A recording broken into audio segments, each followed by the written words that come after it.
Hey, what's up you guys? It's Six. Welcome back to my channel. So today's video is very fun because it is my first foray into adopts territory. So if you don't know what adopts are, they are essentially character designs made from other artists, and they're made for other artists or, writers or whatever, people who are interested in having OCs, having characters that they can make stories for, make lore, draw, do all of the things with, to purchase so that they can do that and not have to worry about the character design aspect. I have been wanting to do adopts for years now because I see so many of my friends doing them and they seem so fun and so cute and people seem to really enjoy them, but I have been terrified too. One, because I was very insecure about my art style. I didn't think it fit really the vibe of adopts. I don't know. I didn't feel like that fit. And then I also just always convinced myself that I didn't have time. But I eventually was like, no, you do have time because you have a YouTube channel and you can just do it for a video. You can just make a video about making adopts. So here we are. I wanted to make things really easy on myself, so I initially asked for people to send me just chunks of emojis. It could be one, two, or multiple, just anything to kind of like give me an idea of what I wanted to create so that I wasn't like stuck in like brain fog. And initially I wanted to do a group of adopts and have them all be like bundled off together, made off of some sort of base. But that didn't end up happening. September was very chaotic for me. A quick Patreon plug. I actually talk a lot about it in my Patreon podcast. So if you want to check that out, that is currently on there. It's patreon.com/six.studios. I talk a lot about, my struggles with art block and just general things that I get up to throughout the month. I also am doing a quick switch up for October. I'm going to do a couple of podcasts rather than the one at the end of the month. I don't know yet if I'm going to do them every week or every other week or every 2 weeks or what have you. But I am going to be doing more frequent, shorter bursts of podcasts and just testing that out. That way you guys have more of an opportunity to ask me questions or to interact, and also so that I remember things better, so that I can give you guys more detail about what I get up to. So if that's something you're interested, again, it's patreon.com/six.studios. So Patreon plug aside, September was crazy and I did not have a lot of time to do things, but like I said, I do have this YouTube channel that does give me the opportunity to kind of sneak in things that I've been wanting to do and just using a YouTube video as an excuse to give myself time to do them. So I still didn't have time for a group, but I did have time for this one character. So she ended up being based off of the emojis of the little mouse one, the milk, and cookies. And I thought that was freaking adorable. The whole time I was thinking of that book, if you've ever read it as a kid, If You Give a Mouse a Cookie. That was what was stuck in my brain the entire time. And I actually posted the finished design and someone commented that it reminded them of that. So I am very glad that I was able to kind of push that vibe out and make that stick. That makes me very so happy. So the character design herself is very simple. I just wanted her, I knew the only things I was for certain about was that I wanted her mouse ears to be cookies, because it's a cookie mouse, obviously. And then I wanted her to have this white, flowy, like almost baby doll style dress, for like the glass of milk. And then obviously she's gonna have other mouse features. She's got her little teeth, she's got her little tail, which I love her little tail so much. I think it is the cutest thing ever. When I was doing the line art for that portion, that is the thing that I stuck to trying to do the longest, because I wanted it to have a cute little like swirl at the end, but my brain literally could not wrap its head around how to do that. I kept getting lost in the loop, like what parts go under and what parts go over, and so my brain was like, not computing, trying to figure out the lines. But eventually I did it, and it was so cute. It's so cute. I love her little tail, and it's such a like adorable shade of pink. Every single time I picked a pink for this illustration, I was like, this is so cute. Oh my gosh. I wasn't even sure what her color palette was gonna be at first, actually. I imagined it a lot more blue before I started actually working on her. And when I say blue, I mean like the dress having a blue undertone, the background being blue, you know, her having blue eyes, because I just associate milk with blue for some reason. Maybe it's like school milk carton blue. I don't know what it is. But just I hear milk, I think baby blue. But I ended up making so much pink, so much pink.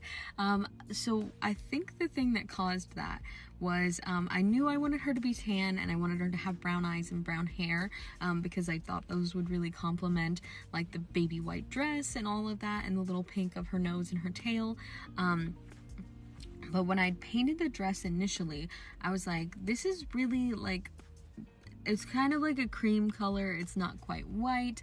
It's also like kind of desaturated. It's not very bright. And so I messed with the hue and saturation slider or not the hue and saturation slider, the brightness slider for a while. And I ended up getting it like this really white, shiny, almost like satiny thing. I kind of hate the brightness slider on Procreate, because it doesn't really like, I mean it does, it brightens things, but in like a really weird way. It doesn't make them whiter. I feel like it makes them more like vibrant or like shiny, I guess, luminous. I'm not sure. It's not what I think of when I think of a brightness slider. When I think of a brightness slider, I think of adding more light, more brightness, I guess, making colors lighter, not like literally like I don't even know how to describe it, because it's not neon. It's like adding a bloom. It's very strange. But when I'd done it to this portion, this layer to change the dress, it made it look like I think I said, like silky, satiny, really cute. And so I was like, that's adorable. Colors are still wrong though. So I moved over to hue and saturation. I started messing around with the slider, trying to figure out what undertone I wanted the dress to have. And then I landed on this like mauve-y sort of like blush pink, grayish pink, grayish, I don't know. It's a very particular shade of pink that I don't know how to describe, but it was so cute. And once I did that, I was like, oh, I have to have all of the pink elements in this piece. So I already knew her nose and her tail were gonna be pink, but once the dress was pink, I was like, now her shoes and socks have to be pink. Everything's pink now. It's pink. She's pink, and I love it. I think she's super, super pretty. I also threw some little blonde highlights in her hair. I'm not sure really why I did that. I just thought like visually that the little blonde strands would be very pretty. They're not really consistent either. I wouldn't say they're like money pieces or highlights or anything like that. They're just sort of like random streaks, and I kind of love them. I'm not sure again why I decided to do that. I just think visually they are very nice, and they help break up all of the you know, the darkness in her hair. I think adding a few, you know, little bits of highlight helps balance the color a little bit, because she has such a bright white dress, and then like the pastels of, you know, her shoes and everything like that. I just think it looks really nice. It flows, and then it brings that tan in the cookies as well a little bit. I don't know. I just think visually it's nice. It's very pretty. So I really like her design. She is actually already sold, which is something that shocked me very, very much, because again, I didn't think my art style suited adopts, but I posted her, I don't know if it was her sketch or her lines or something, but I'd posted it and I'd be like, okay, I'm terrified. Is there any interest in her being an adopt before I go and start rendering her and make myself sad when nobody likes her? And then everybody was super into her. I was like, what? And that's something that kind of like solidified this thing that I've been thinking of, where I am just in my own head all of the time. It is so strange. I don't know why my brain is like this, but I am just stuck in this like mindset where I'm like, I don't like my art, so everybody else doesn't like my art. But that's dumb. It's so not true. I mean, all of you are here and watching this YouTube video and interacting with my posts and with my work and telling me you like it. So why? I need to start believing you. I need to start listening. So that just kind of solidified that feeling of like, I'm the only one that feels that way. Everybody else likes my stuff. That's why they're here. And so I did, of course, as you guys are seeing, end up finally rendering her. And the day that I posted her, she sold, which I'm very, very happy about. I'm really like, I honestly was scared that nobody was going to be into her.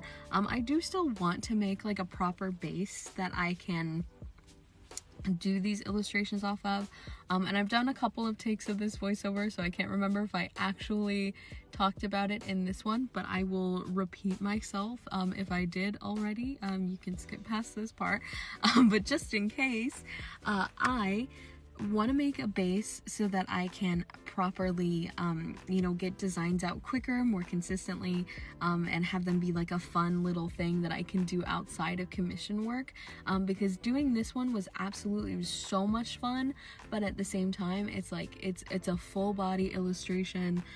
It's very labor intensive, and I wanna put effort into my adopts, don't get me wrong, but I also don't want them to be like a chore, because adopts are so much cheaper, at least for now, while I'm kind of getting into the swing of things, than my actual commissions. And if my goal is to move over from doing commissions to doing adopts, then I want to be able to have it be more fun and not like something that's like triple the amount of effort of commissions, and then I have to also do triple the amount of work as well. That seems silly. Like at that point I should just keep doing commissions. So I want to make a cute, like very simple base that I can then just go in and add all of the features to, add all of the little outfit elements and stuff like that. And then I think that will also allow me to make more detailed, like little smaller elements, because I'm not worrying so much about anatomy and everything, because that part's already done. I already did that part. Now I just have to draw cute little outfits and faces on them and hairstyles and all that, and have a lot of fun, versus trying to get the proportions right every single time, because it's already there. I already did it. It's already done.